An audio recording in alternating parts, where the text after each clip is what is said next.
Kabar Pak Hadri? Ya, baik, alhamdulillah. Assalamualaikum warahmatullahi wabarakatuh semuanya. Apa aja sih Pak parameter yang dapat mendefinisikan bahwa hewan itu terjaga kesejahteraannya? Boleh Pak Hadri? Pada prinsipnya bahwa penyelenggaraan kurban itu harus memenuhi kriteria halalan toiban.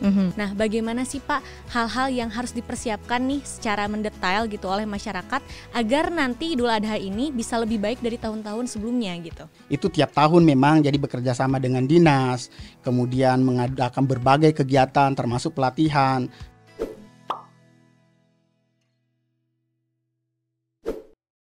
Assalamualaikum warahmatullahi wabarakatuh. Halo Sobat IPB, apa kabarnya nih? Semoga sehat dan juga bahagia selalu ya. Sobat IPB, perayaan Idul Adha atau yang sering kita sebut sebagai Idul Kurban merupakan sebuah perhelatan akbar bagi umat Islam. Untuk itu, kesejahteraan hewan kurban sangatlah penting untuk kita perhatikan. Aspek penting yang perlu ditekankan adalah mengenai masalah kesehatan masyarakat veteriner dan kaitannya tentang keabsahan hewan kurban menurut syariat, yaitu kesejahteraan hewan atau animal welfare. Nah, IPB Podcast kali ini bersama saya Ayu Anugrah Lestari akan berbincang langsung dengan Dr. Hewan Hadri Latif yang merupakan ahli di bidang Kesmafet dan kebetulan beliau juga merupakan dosen saya di SKHB IPB University. Apa kabar Pak Hadri? Ya, baik, alhamdulillah. Assalamualaikum warahmatullahi wabarakatuh semuanya. Waalaikumsalam warahmatullahi wabarakatuh. Oke, Pak Hadri nih, sebentar lagi kan kita akan mendekati Idul Adha dan mungkin masyarakat masih belum mengetahui nih informasi terkait dengan kesejahteraan hewan. Nah, apa aja sih Pak parameter yang dapat mendefinisikan bahwa hewan itu terjaga kesejahteraannya? Boleh Pak Hadri? Oke, baik. Mungkin sebelum saya ke kesejahteraan hewan dulu, bahwa ini adalah merupakan suatu ibadah ya. Dan sebenarnya itu sudah diatur. Pada prinsipnya bahwa penyelenggaraan kurban itu harus memenuhi kriteria halalan toiban. Nah, toiban ini sebenarnya konteksnya luas. Nah, termasuk di dalamnya adalah bicara tentang bagaimana hewan itu diperlakukan dengan baik. Yang kita kenal dalam prinsip kesejahteraan hewan. Nah, kalau dari poin-poinnya bahwa kesejahteraan hewan itu tidak lepas dari 5 kebebasan sebenarnya ya. Jadi dikenal sebagai bahwa hewan itu harus bebas dari rasa lapar dan haus, kemudian bebas dari rasa sakit, kemudian terluka ataupun penyakit begitu ya, kemudian ketidaknyamanan, harus bisa mengekspresikan perilaku alamiahnya, dan juga bahwa hewan itu harus tercegah atau bebas dari rasa takut dan dari cekaman. Nah, memang dalam kurban itu dari aspek ini memang menjadi sesuatu yang berisiko, karena di dalam penerapan ini tentunya pelaku-pelaku yang terlibat di dalam kurban ini kan biasanya bukan orang yang memang, atau tidak semua adalah orang-orang yang memang profesinya atau pekerjaannya di bidang ini. Jadi banyak hanya karena ini tahunan, sehingga prinsip kesejahteraan hewan ini memang menjadi penting untuk dipahamkan kepada kita semua begitu.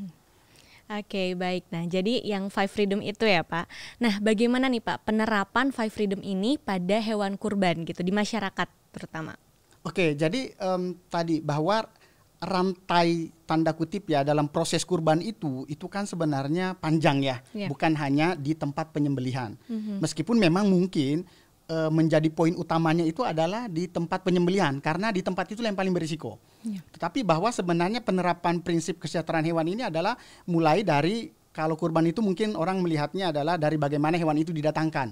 Nah, apakah didatangkan itu kemudian nanti di tempat penjualan dulu begitu ya. Nah, di situ titik dari ditransportasikan, bagaimana hewan itu diturunkan dari kendaraan, di situ saja sudah menjadi kritis ya, karena tadi saya katakan bahwa tempatnya ini bukan tempat yang memang umum atau rutin digunakan, sehingga kadang-kadang tempatnya dadakan, tempat nurunin hewan yang nggak ada, sehingga kalau ini tidak diperhatikan maka ya seringkali misalnya hewan diturunkan dengan hanya loncat dari truk gitu ya, sehingga malah justru aspek kurbannya bisa tidak terpenuhi karena mungkin hewannya bisa berisiko patah dan seterusnya gitu ya. Jadi tahapannya itu panjang. Kemudian nanti selama dia di penampungan, bagaimana dipastikan bahwa hewan itu harus nyaman begitu ya. Jadi harus ada tempat yang berteduh. Jadi tidak kemudian dijual kemudian kena matahari gitu ya, terik matahari kemudian hujan kehujanan begitu ya. Nah, kemudian sampai nanti bagaimana penanganan gitu ya. Jadi hewan itu misalnya yang seringkali misalnya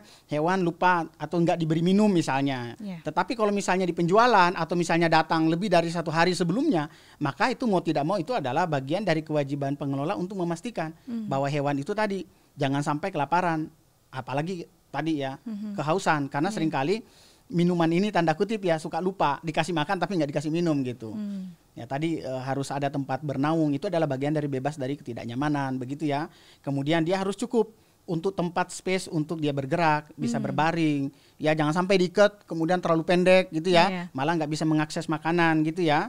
Dan seterusnya. Jadi aspeknya sangat luas sebenarnya penerapan animal welfare, yang bagian dari tadi sebenarnya adalah kalau kita dalam kurban itu ada namanya tadi toyiban. Bagaimana memperlakukan hewan dengan baik, dengan ihsan gitu ya. Bahkan di dalam hadis itu disebutkan bahwa harus menyenangkan hewan sembelihan. Nah, kalau misalnya tadi melanggar animal welfare, udah pasti tidak akan membuat hewan itu senang. Bahkan hewan itu jadi tersiksa begitu. Oke, berarti memang harus diperhatikan segala aspek ya Pak. Nah mungkin bagaimana sih Pak syarat dan juga teknis penyembelihan hewan kurban yang memang digolongkan sebagai asuh, aman, sehat, utuh, dan halal. Selain tadi yang sudah dijelaskan bahwa proses ya dari si hewan ini turun gitu sampai akhirnya dikandangkan, itu seperti apa? Ya, jadi asuh itu sebenarnya adalah ujungnya tanda kutip ya. Jadi sebelumnya saya ingin sampaikan bahwa kurban itu sebenarnya dari segi syarat saja itu melebihi dari persyaratan hewan yang disembelih setiap hari. Yang setiap hari itu saja itu wajib memenuhi aspek asuh, aman, sehat, utuh, halal. Nah kurban ini dari syarat hewannya saja itu spesial sebenarnya. Jadi tidak mungkin sebenarnya disyariahkan syarat hewan itu lebih baik dari penyembelihan yang sehari-hari, tetapi kemudian kemudian nanti cara penanganannya ya sampai nanti disembeli bicara halalnya, sampai nanti bicara dagingnya kemudian ditangani jadi nggak benar gitu. Jadi harusnya malah konsepnya daging kurban itu harusnya paling tidak sama atau bahkan harusnya lebih baik dari daging yang disediakan tanda kutip ya dari hasil pemotongan rutin. Cuma tadi di awal saya sampaikan bahwa kurban ini adalah kegiatan yang tanda kutip karena berbarengan di berbagai tempat begitu ya. Kemudian lebih banyak ditangani adalah orang-orang yang memang bukan tanda kutip pekerjaan hariannya, sehingga memang menjadi beresiko. Ya tadi dari aspek animal welfare-nya sampai bicara tadi ada risiko tadi misalnya termasuk ke daging ada potensi menjadi mungkin tidak asuh. Nah itu yang harus memang panitia sejak awal harus mempersiapkan ini semua. Jadi tidak bisa asuh itu hanya tiba-tiba pada hari H. Kalau itu tidak dirancang, disiapkan fasilitasnya, diorganisir orang-orang yang akan bekerja atau panitia nanti untuk kurban, maka seringkali niatnya awalnya pingin bagus, bersih dan lain-lain, tetapi kemudian kenyataannya nanti pada hari H menjadi mohon maaf, jadi akhirnya tidak memenuhi syarat itu gitu.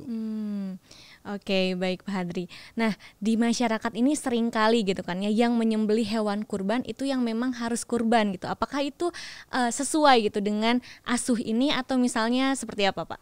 Ya, jadi ini menarik nih pertanyaannya ya, Mbak Ayu. Jadi memang di dalam ya artinya saya mungkin tidak terlalu banyak dalam aspek syariahnya, tetapi prinsipnya begini, bahwa di dalam beribadah pun ya itu kita harus berilmu ya. Jadi nggak bisa misalnya, bahkan ya nanti mungkin saya bisa dibenerin ini sama yang lebih ahli ya, bahwa ibadah tanpa ilmu itu bisa tertolak sebenarnya.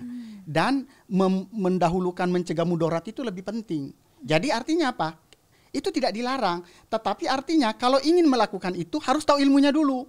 Nah mumpung masih ada waktu nih, jadi bagi bapak-bapak yang ingin nanti hewan kurbannya disembelih sendiri misalnya ya dipastikan bahwa ikut pelatihan dulu. Nah mungkin ini bisa dikoordinir oleh DKM.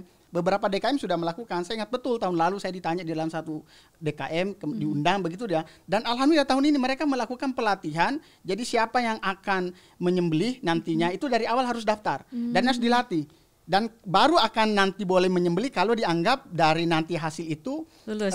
Ya terpenuhi begitu, tanda kutip lulus begitu ya. Jadi artinya apa? Kita beribadah itu memang harus ngerti ilmunya. Karena tadi jangan sampai itu kan sunnah, tapi melanggar sunnah yang lain. Betul. Ya tadi misalnya bahwa hewan itu di dalam hadis yang sangat kuat ya, bahwa kalau ingin menyembelih itu pertama harus menajamkan pisau dan menyenangkan hewan sembelihan. Nah kalau misalnya nggak ngerti pisau yang tajam, nggak ngerti cara nyembeli, malah hewan itu jadi tersiksa, itu kan berarti kan melanggar sebenarnya ketentuan syariah yang lain begitu ya. Nah bahkan tadi mungkin mudaratnya lebih besar gitu. Jadi ya kalau ingin melakukan itu maka syarat syariahnya yang lain ya jangan ujungnya aja diambil gitu ya. Karena ibadah itu selalu ada persyaratan-persyaratan sebelum melakukan sesuatu begitu ya. Jadi jangan hanya melihat oh itu lebih baik, tetapi syarat untuk melakukan lebih baik itu tidak dipenuhi. Nah minimal tadi bahwa kita harus paham, ngerti cara sembelih. Jadi ilmunya dulu, baru kemudian dipraktekkan. Nah silahkan kalau misalnya memang ingin melakukan, tetapi syaratnya tadi. Mungkin itu penekanannya. Jadi memang harus berilmu dulu ya Pak, sebelum melakukan ibadahnya. Betul. Gitu. Nah seringkali di masyarakat juga kadang terlihat seperti kurang persiapan gitu ya Pak. Nah apalagi memperhatikan terkait kesejahteraan hewan, lalu bagaimana teknis yang seharusnya gitu. Nah bagaimana sih Pak hal-hal yang harus dipersiapkan nih secara mendetail gitu oleh masyarakat agar nanti Idul Adha ini bisa lebih baik dari tahun-tahun sebelumnya gitu?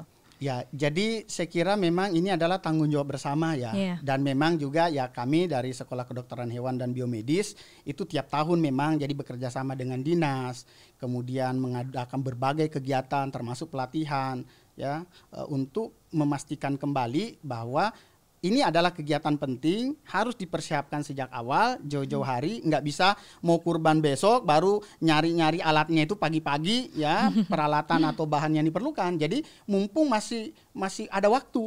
Bahkan kami selalu menyarankan bahwa kalau bisa tempat-tempat yang rutin penyelenggaraan kurban itu memang sudah di tempat yang memang ya kalau bisa permanen atau minimal semi permanen.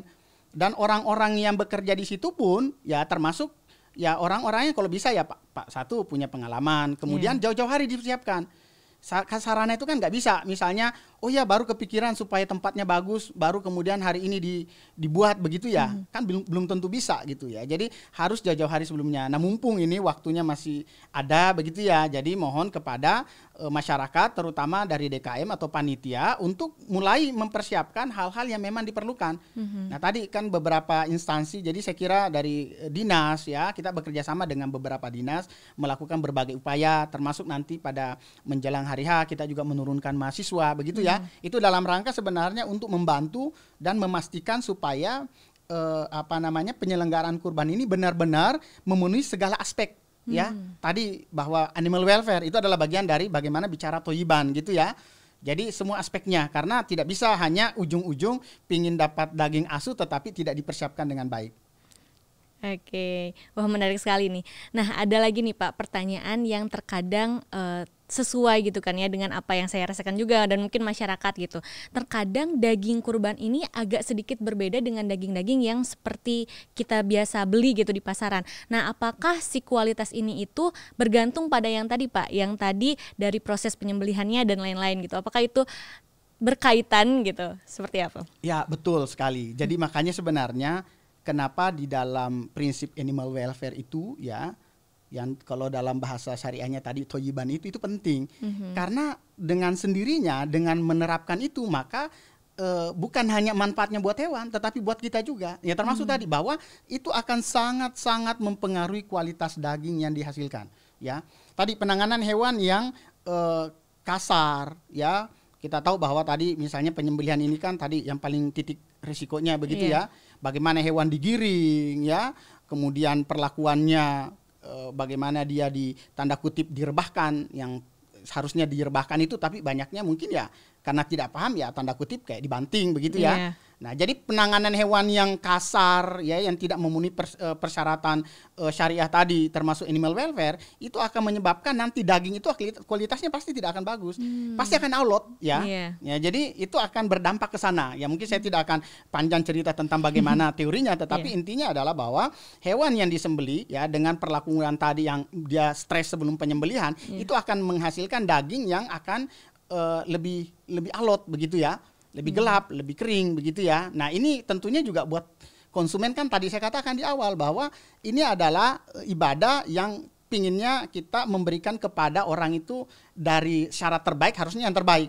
Ya masih bagus tanda kutip kalau tidak ada tanda kutip membawa agen penyakit begitu ya. Betul. Ya tapi nggak usah khawatir lah, insya Allah saya kira ini kita sudah upayakan bersama. DKM juga sudah secara rutin juga mendapatkan informasi pembinaan ya baik dari dinas terkait ya ataupun termasuk dari perguruan tinggi. Ya kita berharap bahwa niatnya baik, dilakukan dengan baik supaya tadi betul-betul ya hewan diperlakukan dengan baik, dapat dagingnya yang asuh ya sehingga yang mengkonsumsi juga bermanfaat, karena salah satu ujung dari toyib itu adalah bermanfaatnya. Jangan sampai malah justru yang belum tentu tiap bulan gitu ya makan daging ya, kegembiraan pingin dapat ada kurban daging, begitu ya, malah daging. Ternyata kita memberikan bukan yang terbaik, padahal tadi nggak mungkin dalam syariahnya itu hewannya dipersyaratkan terbaik, tetapi dagingnya itu malah justru tidak baik begitu. Oke, nah mungkin ini menjawab sekali ya Pak pertanyaan-pertanyaan kenapa sih kadang suka beda gitu daging kurban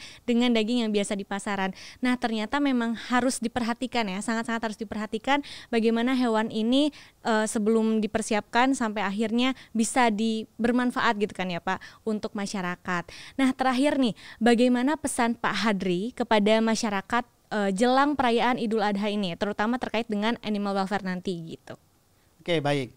Ya, jadi intinya bahwa ini perlu dipersiapkan dengan baik. Ya, jadi semua pihak, ya kami juga tentunya ya dari perguruan tinggi, dari dinas terkait ya mengupayakan sejak awal bagaimana sosialisasi tentang penyembelihan hewan kurban ya tadi dari berbagai aspeknya itu sudah mulai disampaikan kepada DKM dan dihimbau supaya mempersiapkan hal-hal yang diperlukan ini jauh-jauh hari ya, termasuk nanti panitia yang akan terlibat itu sejak jauh-jauh hari juga sudah disiapkan sehingga mereka yang terlibat itu betul-betul dipersiapkan dengan baik ya. Kalau perlu nanti ya saya kira sih sekarang banyak sekali forum atau kegiatan-kegiatan sosialisasi yang bisa dihadiri ya, baik itu secara langsung maupun secara online ya, dalam rangka tadi untuk mempersiapkan itu dengan baik sehingga nanti pada waktu penyelenggaraannya itu bisa terlaksana dengan baik. Karena bicara tentang persiapan ini banyak faktor, banyak halnya begitu ya. Betul. Dari fasilitas gitu ya,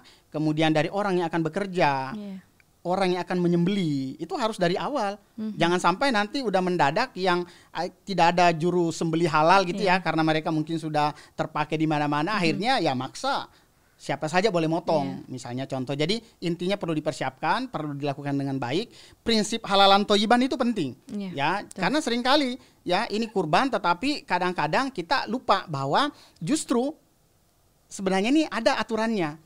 Ya, kalau itu dilakukan sebenarnya prinsip halalan toyiban itu bisa diterapkan, maka insya Allah harusnya kurban itu akan berjalan dengan baik. Mungkin itu. Oke, wah ternyata informasinya sangat menarik sekali nih Pak Hadri dan juga pastinya bermanfaat untuk masyarakat. Berarti untuk tahun ini Idul Adha bisa lebih baik ya insya Allah dengan informasi-informasi yang sudah diberikan terkait dengan animal welfare ini. Oke, terima kasih banyak Bapak atas ilmu dan juga waktunya. Gimana nih Sobat IPB, sekarang jadi tahu kan bagaimana animal welfare yang harus diterapkan pada hewan kurban. Mari kita sambut perayaan Idul Adha dengan sukacita dan memastikan penyembelihan hewan kurban ini dapat dilaksanakan dengan aman, sehat, utuh, dan juga halal. Terima kasih sudah menyimak tayangan ini. Saya Ayun Galstari. Sampai jumpa di PB Podcast berikutnya. Wassalamualaikum warahmatullahi wabarakatuh. Terima kasih banyak Pak.